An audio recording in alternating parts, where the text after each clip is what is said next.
કોઈ ભૂત ચૂડેલ નડતા? એ ભૂત ચૂડેલ ચારે નડે છે, એ તો નિમિત્ત બને છે. કોઈ દેવ, કોઈ ચૂડેલ, કોઈ ભૂત, એ બધું તો નિમિત્ત બને છે. પણ અસલમાં તમને નડતા હોય તો તમારા કર્મો. તમે એમ કહો છો ને, મારી અમારા લાખો દુશ્મનો ઉભા થયા છે, મારી અમને ફલાણા દબાવે છે, મારી અમને કુટુંબ, કાકા કુટુંબ અમને ધિક્કારે છે, તો તમે જે માનો એ. પણ ક્યાંક ને ક્યાંક વાતે છે ને, એ તમારા કર્મો જ ઉભા થયા હોય નડતર રૂપ થવા. માણસો નિમિત્ત બનાવી, દેવના નિમિત્ત બનાવી, ગ્રહોના નિમિત્ત બનાવી.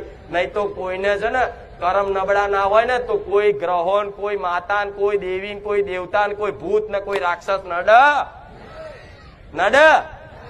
ના નડે. પણ આજે તમે તમારા ગુના નહીં કબૂલવા, એનો પશ્ચાતાપ નહીં કરવો. અને માતા કે માતા નડી, પેલી માતા નડી, મેરડી નડી, ઝોપડી નડી, સધી નડી. એટલે શું નવરી છે બધી માતાઓ તમને નડવા? શું માતા રાક્ષસ છે તમને નડે? માતા રાક્ષસ કહેવાય? વાંક વગર કોઈ નડે? તો ગોડાઓ, તમે આવી બધી સમજણ લીધા વગર ભુવાઓ જોડે જાવ છો. ભુવો કે ઝોપડી માતાને દુઃખ છે, લાવો ઝોપડીને આપણે વારવી પડશે ભાઈ. અને આ વારે ઝોપડી ના જાય, વારવાથી ઝોપડી માતા ના જાય, વારવાથી મેરડી માતા ના જાય, વારવાથી શિકોતર માતા ના જાય.